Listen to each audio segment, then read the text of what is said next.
Firstly, please let me apologise for my voice in this video.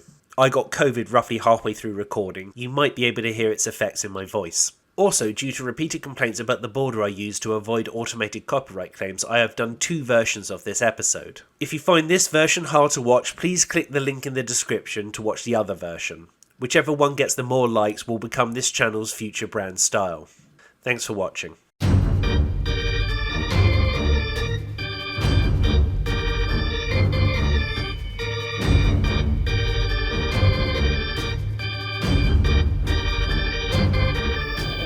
These current times will be looked back on as a strange period in Hollywood's history, as we currently find ourselves in a time when the big studios can make more money from not releasing a film and writing off the tax than actually putting something watchable in cinemas. In recent memory, Netflix cancelled the Gore Vidal movie starring Kevin Spacey and Mothership starring Halle Berry. Warner Brothers have likewise cancelled Coyote vs. Acme and the DC Universe's Batgirl. Batgirl here. Firefly must be stopped. But I can't do it alone. I know you were supposed to be in Batgirl. I guess that project went away, but I was in Batgirl. We shot that entirely. Where is it? It's in a vault somewhere. The dumpster. Why? All of these films were shot and edited and almost ready to go, but for whatever reason they were put on the do not release shelf to be forgotten about. And it's helped everybody. Now, not releasing a movie is far from anything new. Jerry Lewis's The Day the Clown Cried entering into legend before I was even born. Are we ever gonna get to see The Day the Clown Cried? No. No. Even I have unreleased films. I tried to review another episode of Mrs. Brown's Boys to celebrate hitting a subscriber milestone, but that was nixed when YouTube wouldn't let it pass their automatic copyright system. Though there are many reasons not to release a movie, I blame the recent wave of large-scale movies being left to collect dust on streaming. They created a means of distribution that yields considerably less profits and proceeded to double down every time it falters in some sort of streaming war of attrition, in which the last business standing will have the whole market but no money.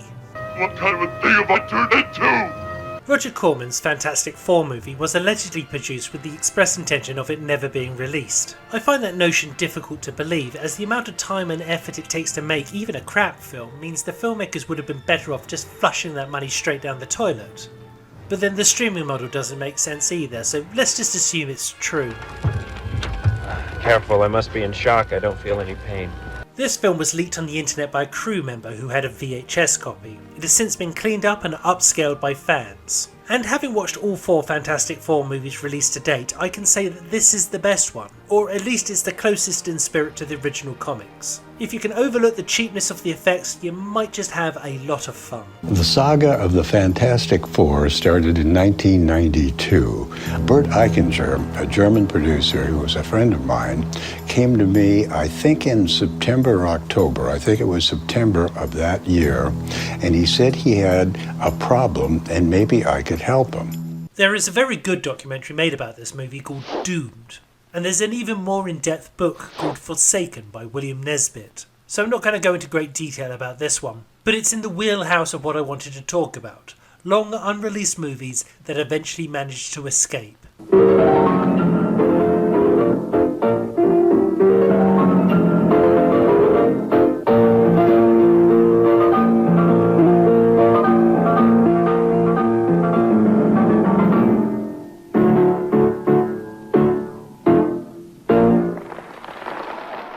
This is former Saturday Night Live filmmaker Tom Schiller's only feature film, Nothing Lasts Forever. What's going on? You've got to go back on there, you know. But I can't go back on. Adam Beckett is a pianist performing at Carnegie Hall, but when he's called back for an encore, it is revealed he's miming on a player piano.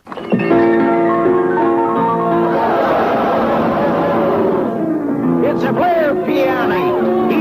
Adam wakes from a fevered nightmare aboard a train in Europe. Upon returning to America, he finds the Port Authority have taken control of New York City. Adam is forced to work in traffic control in the Holland Tunnel. You'll observe all vehicles. Any vehicle or vehicles which exhibit a sign or signs of disrepair of any nature. Bad tires, pocketed, a cracked windshield. Missing a hanging body parts, fenders, chrome, grills, doors, panels, side moldings, lubricant leakage of any kind. Missing hanging and dragging and broken bulbs, lenses, and lamps, and especially Cyclops vehicles. Look for them. They are vehicles with only one working headlight. A homeless man leads Adam to an underground network where he discovers the city's homeless population are controlling the world. Then he's sent to the moon on a mission. Adam boards a bus to the lunar surface filled with retirees who have been chipped to say Miami instead of the moon when they talk about this trip. On the moon he is greeted by the Moon Maidens and falls in love with Eloy, but he's punched back to Earth where he wakes up in an alley just in time to perform his concert. This is a consumer moon you landed on. Why do you think we gave you all those goddamn lunar teenies up there? For therapy? You're damn tooting nothing lasts forever. This film is visually unique, shot with both style and skill, mixing colour and black and white, so we're never really sure what's a dream and what is reality. It's almost like an early Terry Gilliam film, but in a 1940s style. How was it going from doing, because at that point you've done dozens of shorts, how is it to go from being a short writer-director to your first feature? It must have been pretty daunting. Yes, it was bewildering. I did not know how to do it. Never read those books that said how to write a feature in 22 weeks or something like that. I never knew about the arc and development of the main character and the Act 3 and Act 4 and all that kind of stuff. I just kind of made it up. When I met with one guy at MGM, he said, "You can be quite a compelling short filmmaker, but can you make a feature film?" I thought, whoa, no. But I plunged ahead and did it. How are you, kiddo? Well, I'm a little tired, but, everything's okay. What are your plans? Well, I've decided to be an artist. Good. Adam's gonna be an artist. I thought we were gonna have an expatriate in the family. One of my favourite stand-up comedians, Mort Sahl, appears in a small role, as does a childhood hero of mine, Dan Aykroyd. Bill Murray has a significantly larger role, but Zach Galligan takes the lead before he would find fame in Gremlins. How can people fly all the way to the moon just to go shopping? Don't all people from Earth just want to shop? Not me. The tone is quirky and offbeat rather than laugh-out-loud funny, and with its surreal plot it was never destined to be a mainstream success. The test audiences hated it, and it was quietly released in one theatre in Seattle to fulfill contracts. We showed it to several people, and some didn't respond too hot. In fact, I showed it once to, they had a screening for Louis Malle, who I was like in awe of. And after he saw it, he said, "Cut it to the bone."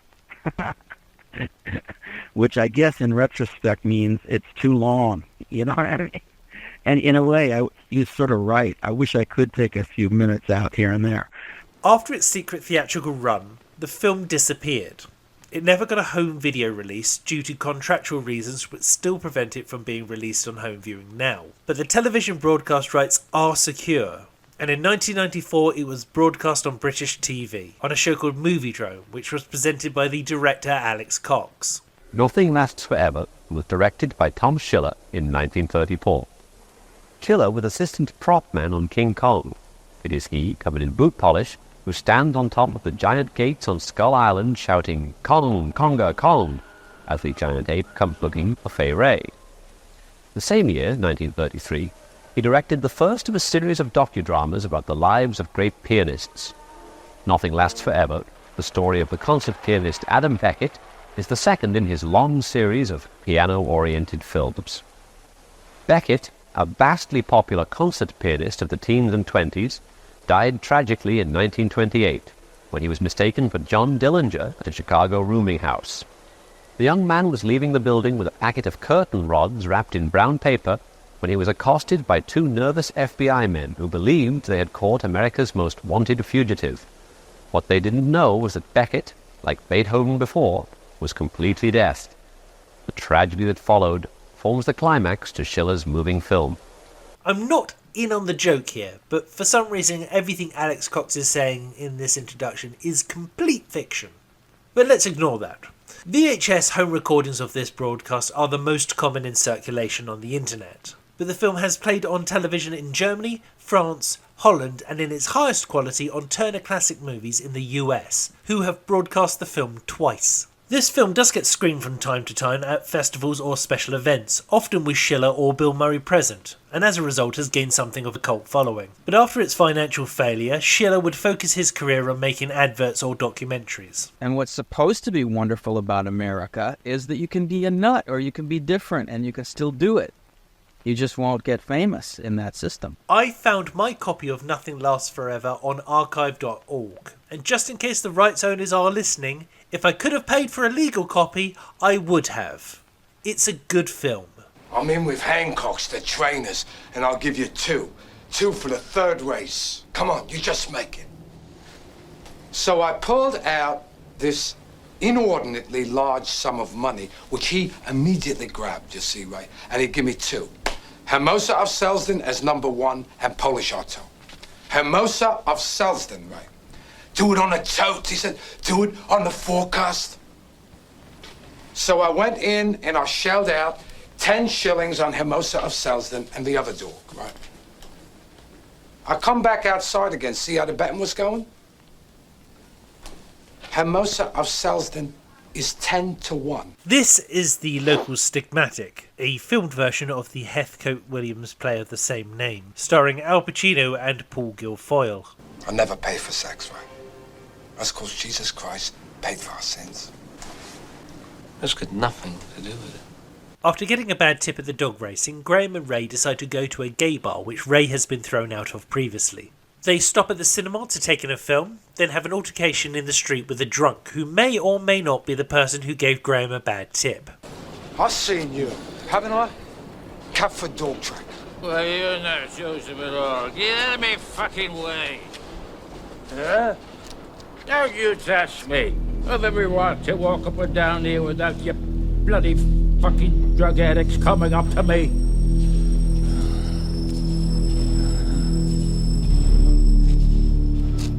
In the pub, they spot an actor who they pretend to be huge fans of, but while walking him home, they kick the living hell out of him for the crime of being famous.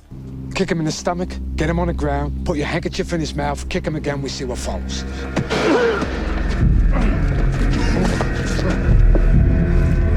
Six months later, and Ray tells Graham that he passed the actor in the street, but he was not recognised. Bye now. He seems to be about a few things. Envy would be one of them. About identity would be another. Fame's a part of it too, I guess. Our relationship, people who are not famous, their relationship to people who are famous, haves and have-nots, that kind of thing. I think he was sort of swimming in all that stuff at the time he wrote the play. I think he was also circling around this. Well, the play is indeed extremely violent, but I think it's also a play of nausea at one's own romanticism too, and vulnerability and weakness in being in allowing oneself to be sucked in by film stars and heroes and politicians. The text could be interpreted in many ways, but this version paints the protagonists as nihilistic. Graham, you remember that time I was barred from the queer pub in Earl's Court for adjusting the vertical hold on the television set? Yes, right. That was ironical, wasn't it? Barred from a queer pub for adjusting the vertical hold. As I'm sure will come as no surprise to anyone watching this, I am an Englishman. And any Englishman watching the local Stigmatic will notice immediately Al Pacino and Paul Guilfoyle are not English. I don't know what they're aiming for, but they're not hitting anything close to Cockney. They are both clearly graduates of the Dick Van Dyke School of Accents. So we go back up the stands into the bar. There's the guy. Give us a dog. He's sitting there with his back to us. But this fella I went with, right, he's a bloody egg, in fact. You know what he did? He takes a lit cigarette. He walks up right behind the guy. And he burns a hole right in the back of his jacket, just like that. Do you think that happened at the dog track? My sense of it, well, I didn't think that through until you asked it, but my sense of it is that whatever would have happened, he would have reconstructed it so that it would have been terrible. In other words, Graham is a committed victim. When I first saw this film, I could not make head nor tail of Graham's opening speech. so I purchased a copy of the script just so I could read along with the movie. When you see the text on the page, it's actually quite a simple story about how he was given a bad bet and then he exacted his revenge on the person who gave the tip. In the movie, it's just a bunch of mockney British noises. Do you ever meet anyone that's so cockney it looks like it hurts? You know, that's all right, mate, what do you do for me? Oh, fucking, I'm a painter and decorator, mate. No, you know me? I'm a fucking painter and decorator. I fucking tell you, I am so fucking cockney, it's fucking painful. Yes. Fuck me, my elbows, my fingers, my legs, I'm fucked. I'm fucking riddled with it, I'm cockneyed up, I fucking hate it. It's like arthritis, mate, I fucking can't even click me fucking heels, I'm fucked. Where was it? Where was it? Mammoth Street. That's it. You had a beautiful woman with you then, David. Beautiful buttocks she had. I think it was your wife, Ella. Slightly pregnant at the time. 19,000 men were having blood tests. Beautiful buttocks she had. I watched one go on like a fiddler's elbow, and I lost track of it. Watched the other. Backs of her knees. Almost edible, David. I was with a friend of mine from my office. I watched him come without trimming the candle. I watched him come without Trimming the candle. But as That's sweet. in your direction, this friend of This mine. Edward Williams. This guy's Jacobean. This guy is Marlowe and Webster. I'm not going to give myself. He was a young Marlowe and Webster, this guy. Jacobean. Now, David. No one could deny that Al Pacino loves the source material, funding this film version himself after performing the play several times over the years. I thought that somehow this beautiful writer, this poet, this young, exciting, to me, find, would be sort of recognized, and it wasn't. The film was made as a personal project for Pacino, and he didn't release it to the public. He did, however, donate a film print to the Museum of Modern Art, on the understanding it would only be played with his permission. I thought by making a movie of it, that those things in it that were elusive or didn't communicate, I could bring out in a film. I never understood this until now, which is that the reason you did the film was that it had never gotten the audience, the appreciation, the reception that it deserved, you felt it deserved on the stage. Which suggests to me that if this had been a hit play, maybe you wouldn't have done I have the to film. tell you, Yeah. there are plays that cannot be translated to movies. In the same way, which the Stigmatic is a great play, I do think that this somehow serves Stigmatic. I think it's a better film than it is a play. So, how did this film get out? Well, 17 years after the production, Al Pacino quietly released it, with no great fanfare, as a part of a DVD box set of personal projects. Unavailable in HD or as a standalone release, it's the oddity in Al Pacino's filmography. I said they're not for perusing, those. Is he foolish? Hello. Back at me. How's your wife and my 3 babies? Getting fat? Fame is a first disgrace. Why? Man wants to know why. Fame is a first disgrace, man.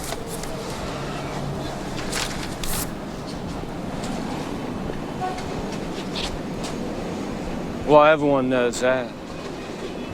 Because God knows who you are. I really like the play on which this film is based, and it could make an amazing film adaptation, but I'm not convinced this was it. At the time of recording, it has been uploaded to YouTube for free, and at a whopping 55 minutes long, it's not a massive time investment if you're still curious. The 23-year-old Phoenix collapsed early this morning and died a short time later. It happened outside a West Hollywood nightclub. Phoenix's friends say he had been acting strangely shortly before he collapsed. The young actor made his name in such films as Stand By Me and My Own Private Idaho. An autopsy is scheduled to determine the cause of Phoenix's death. At the time of River Phoenix's death, he was on a break from shooting the feature film Dark Blood in New Mexico, which was proving to be a long and difficult shoot. Let me tell you one of the ways. There's a lady there named Judy Davis who absolutely decided that she didn't like George. You know, when George and I had been talking, we were already quite friendly, with a warm friendship when I arrived in Utah. I knew him to be convivial, very sane, very, very creative guy. What the hell's wrong with her? How do you decide like that you're not going to speak to your director? Why do you do that? She did that. And he had to somehow deal with that. We knew that Judy had was a very independently minded person. It may be that the sort of Dutch macho way of dealing with that is maybe not the right approach, not the one that's going to get the results that you can get from a Judy Davis. But that's George's decision as director as to how he handles his relationships with the actors. But she was also difficult with David Lean. I know, but David Lean knew how to handle it. He knew how to handle it, yeah. He got what he wanted. He may not want to speak to her again. And it may be that by the end of this production, George would have got what he wanted.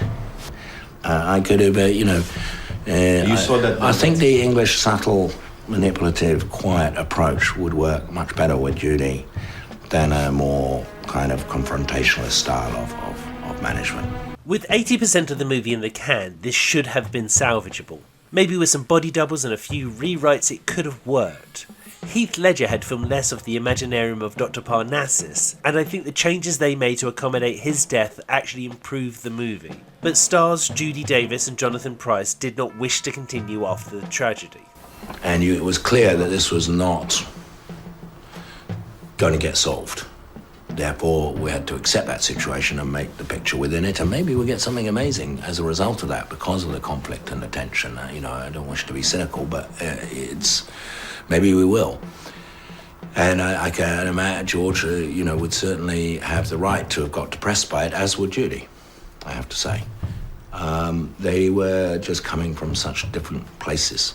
The film sat in a vault from 1993 to 1999, when the people holding the film got sick of paying for the storage space, whereupon the director, George Slizer, obtained the film and assembled it for the first time. If I may make a comparison, we had a chair with 2 legs, and I wanted to add the 3rd leg, to edit and preserve what we had achieved.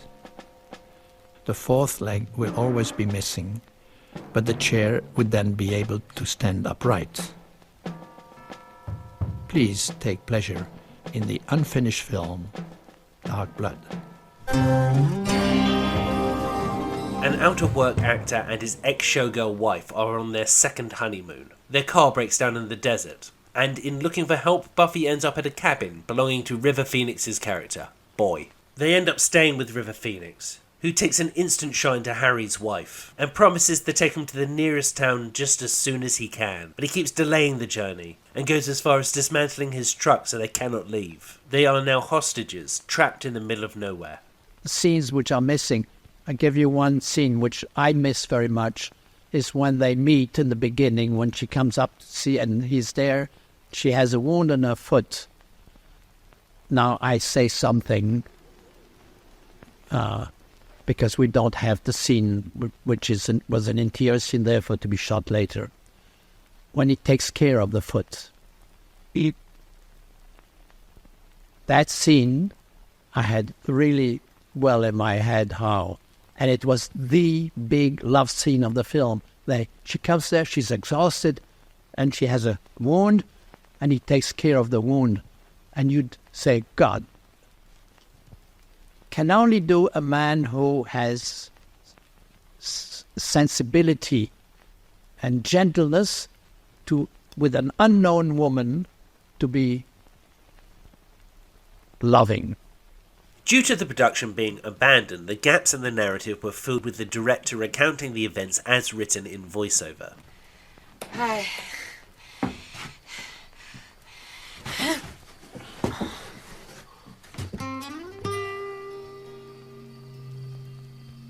Boy scrutinizes Buffy. She winces in pain, glances at her foot. I better take a look, says Boy. He strokes her foot tenderly. She can feel desire in his hands. Boy cleans the wound, spreads it apart with his fingers. It's an intimate thing to open someone else's flesh, a woman's flesh. You said, we. Are you with somebody? Yes, says Buffy. My husband is still in the car. It's less effectual than seeing the actual scene, but it's not as intrusive as you might think. Upon completion, this film played festivals around the world, and to fairly solid reviews. but no wide release. It is, however, available on DVD in Germany. Jonathan Pryce did not want to see the film because he was so fond of River that he couldn't stand the idea of seeing him on film, on the film he worked with. I convinced him to go to Berlin when his film was shown, and finally he came and he was very happy afterwards. I often find the hunt for hard-to-find movies more enjoyable than the actual film, but I think these three are worth the search, even if you're only watching for curiosity's sake. I'm Scott Kingsnorth, and I'm making a movie, and hopefully it will get released.